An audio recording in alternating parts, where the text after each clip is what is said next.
ನಮಸ್ತೆ. ಪ್ರಕೃತಿಯ ಸೊಬಗು ಯೂಟ್ಯೂಬ್ ಚಾನಲ್ಗೆ ತಮಗೆಲ್ಲರಿಗೂ ಸ್ವಾಗತ ಸುಸ್ವಾಗತ. ಆತ್ಮೀಯರೇ, ಈ ವಿಡಿಯೋದಲ್ಲಿ ಬಹಳ ಸೊಗಸಾದ ಆಕರ್ಷಣೀಯವಾದ ಜರ್ಬೇರ ಹೂವನ್ನು ಕಾಣುತ್ತೀರಾ. ಈ ವಿಡಿಯೋವನ್ನು ಕೊನೆಯ ತನಕ ವೀಕ್ಷಿಸಿ ಹಾಗೂ ಲೈಕ್ ಮಾಡಿ, ಶೇರ್ ಮಾಡಿ ಹಾಗೂ ಸಬ್ಸ್ಕ್ರೈಬ್ ಮಾಡಿ. ಇದು ಒಂದು ಅಲಂಕಾರಿಕ ಹೂವಾಗಿದೆ. ಒಳಾಂಗಣದಲ್ಲಿ ಅಲಂಕಾರಿಕ ಹೂವನ್ನಾಗಿ ಗಿಡವನ್ನು ಬೆಳೆಸುತ್ತಾರೆ.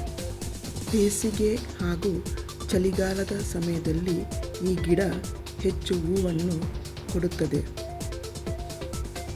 ಬೇರೆ ಬೇರೆ ಬಣ್ಣಗಳಲ್ಲಿ ಜರ್ಬೇರ ಗಿಡವನ್ನು ಕಾಣಬಹುದು. ನೋಡಿ, ಇಲ್ಲಿ ಈ ಹೂವಿನ 4 ಹೂವಿನ ಜೊತೆಗೆ ಇನ್ನೊಂದು ಮೊಗ್ಗು ಅರಳಿದೆ. ಜರ್ಬೇರ ಹೂವನ್ನು ಈ ಒಂದು ಹೂವಿನ ಗಿಡದಿಂದ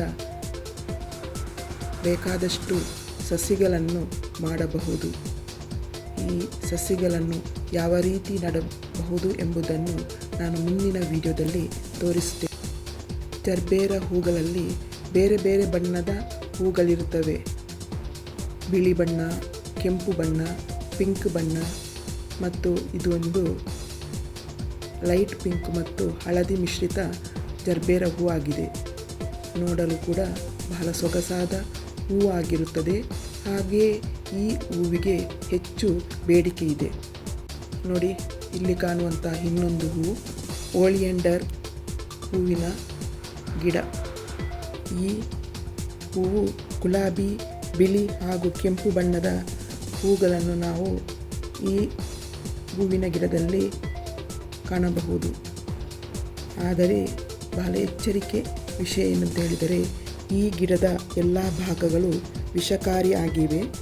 ಮನೆಯ ಪಕ್ಕದ ತೋಟದಲ್ಲಿ ಈ ಗಿಡವನ್ನು ನೆಟ್ಟರೆ ಮಕ್ಕಳಿಂದ ಇದನ್ನು ಜಾಗೃತಿ ವಹಿಸಬೇಕಾಗ್ತದೆ. ಯಾಕೆಂತ ಹೇಳಿದರೆ ಈ ಗಿಡವು ವಿಷಕಾರಿಯಾಗಿರುತ್ತದೆ. ಆದರೂ ಈ ಗಿಡವನ್ನು ದೂರದಲ್ಲಿ ನೆಟ್ಟುಂಟಾದರೂ ಕೂಡ ಮನೆಗೆ ಬಹಳ ಆಕರ್ಷಣೀಯವಾದಂಥ ಸುಂದರವಾದಂಥ ಗಿಡವಾಗಿದೆ. ಈ ವಿಡಿಯೋವನ್ನು ಕೊನೆಯ ತನಕ ವೀಕ್ಷಿಸಿ ಹಾಗೂ ಲೈಕ್ ಮಾಡಿ, ಸಬ್ಸ್ಕ್ರೈಬ್ ಮಾಡಿ ಅಂತ ಹೇಳುತ್ತಾ ವಿಡಿಯೋವನ್ನು ವೀಕ್ಷಿಸಿದ ಪ್ರತಿಯೊಬ್ಬರಿಗೂ ಧನ್ಯವಾದಗಳು.